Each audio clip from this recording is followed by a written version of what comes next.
Welcome to our next section. We are now in a study on figurative language, and we're going to continue today by just making a few notes about allegories. What is an allegory? Are there allegories in the Bible? And what is the allegorical method of Bible interpretation?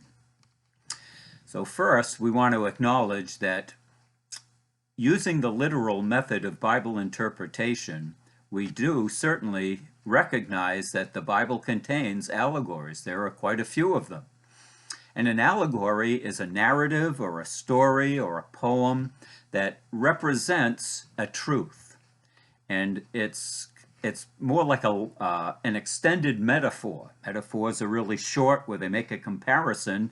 Well, an allegory also makes a comparison sometimes between the events in a short story and compares that to some spiritual truth. And one of the best known allegories outside of the ones that we're talking about in the Bible is Pilgrim's Progress. And that's a lengthy allegory. The whole book is allegorical. And there John Bunyan likens the Christian life to the experiences of a young man named Christian and hopeful and others, and it's a very extended, it's helpful reading. It's makes some good comparisons and good applications to the Christian life. But there are also a lot of good allegories in the Bible.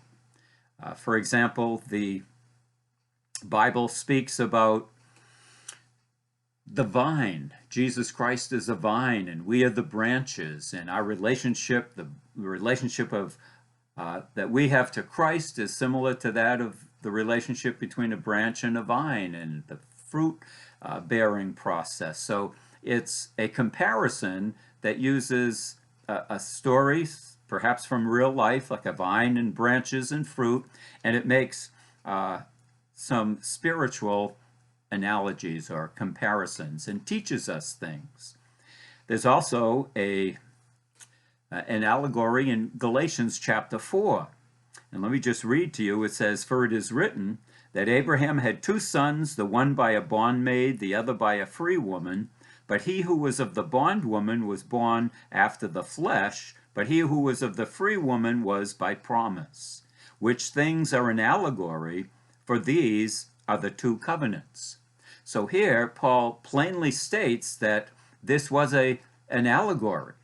But we want to be careful here, because we often think of allegories as Aesop's fables, where it was a fictitious story that teaches a moral truth.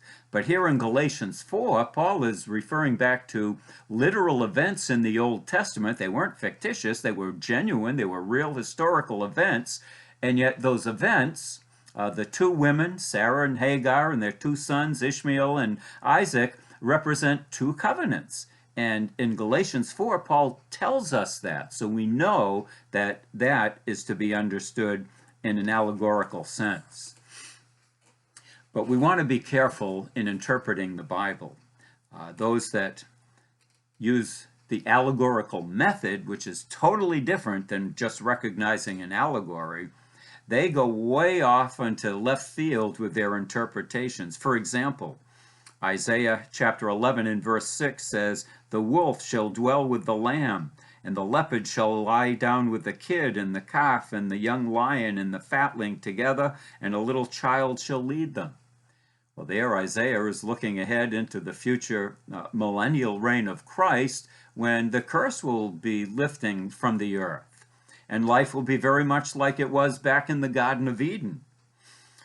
But Matthew Henry, who is a great commentator, he's got some great applications, but he doesn't consistently use the literal method of interpretation. And his view of that passage in Isaiah that we just read was that men of the most fierce and furious dispositions, who used to bite and devour all about them, shall have their temper, their attitude, so strangely altered by the efficacy of the gospel of the grace of Christ, that they shall live in love even with the weakest. So here he's not taking that passage literally, but rather he's giving it an allegorical meaning.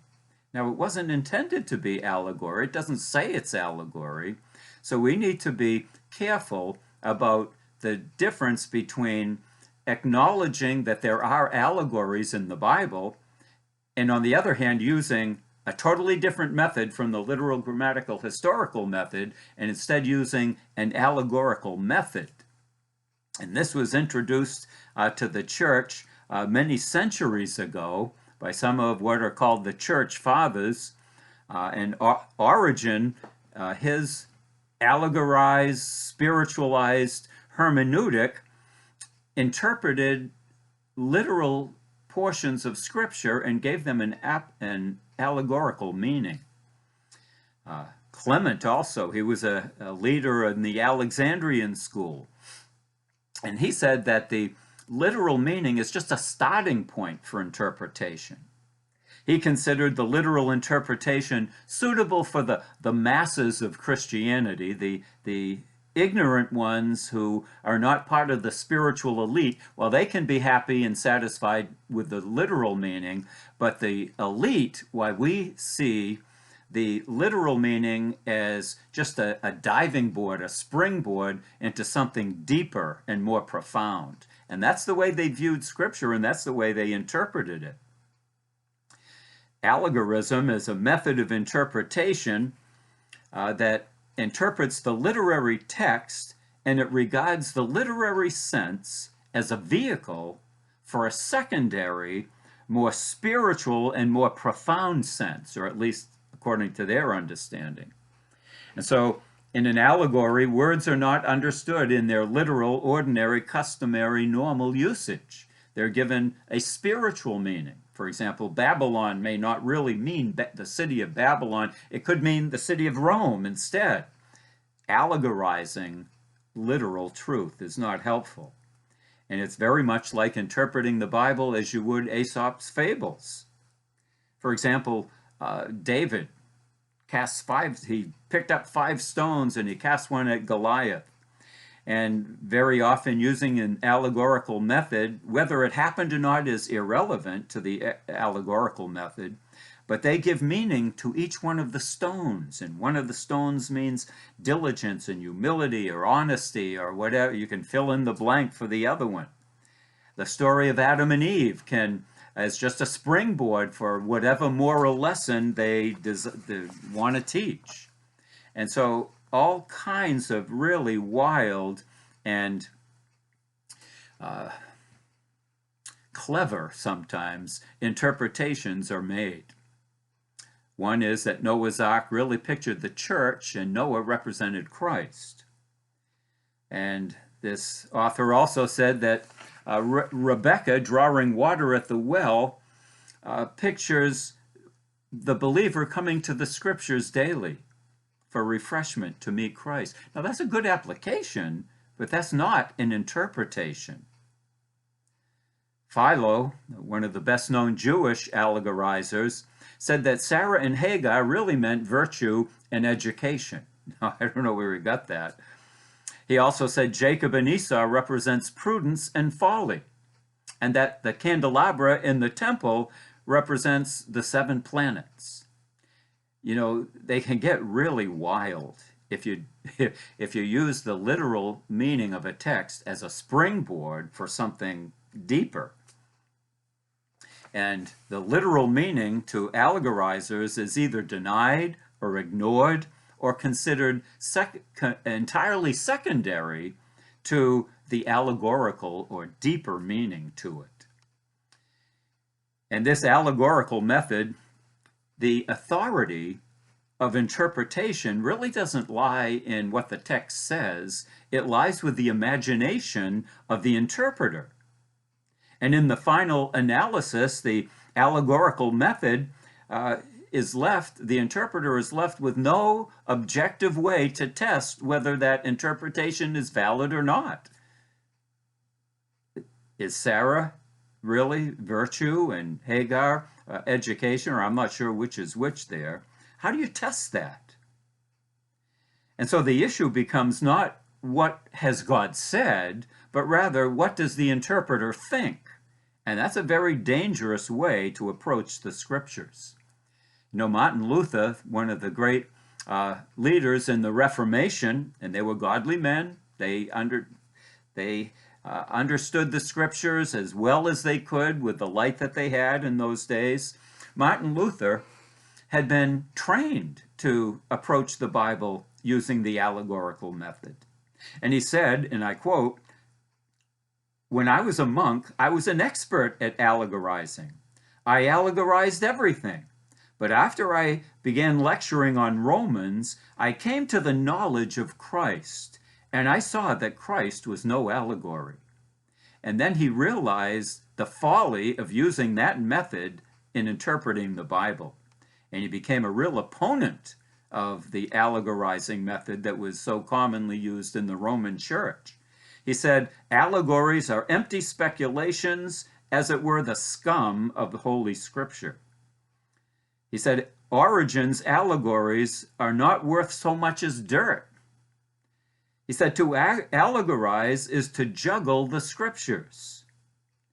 And then he said, allegorizing may degenerate into a mere monkey game.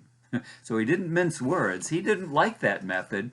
He saw the error of his ways, and he was converted, so to speak, to using the literal method of Bible interpretation. And thankfully, the reformers did see the error of Rome in that, and they brought the literal method into the forefront.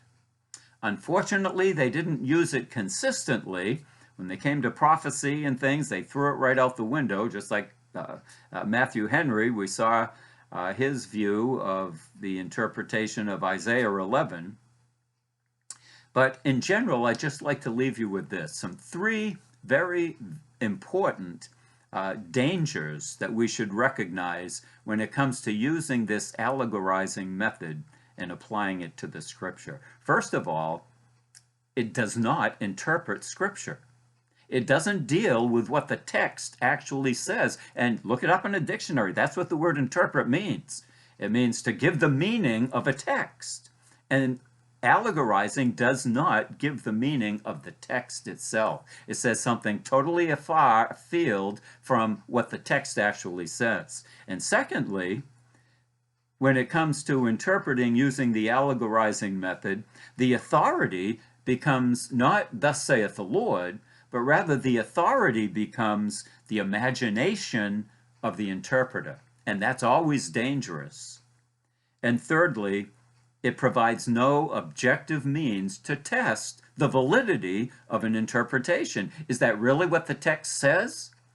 Well, if you're going to give it a totally different meaning, an allegorized, profound, deeper meaning, then there's no way to challenge that. There's no, the listeners have to just sit by like sheeple and say, yes, that's got to be what it says, when it's not what it says.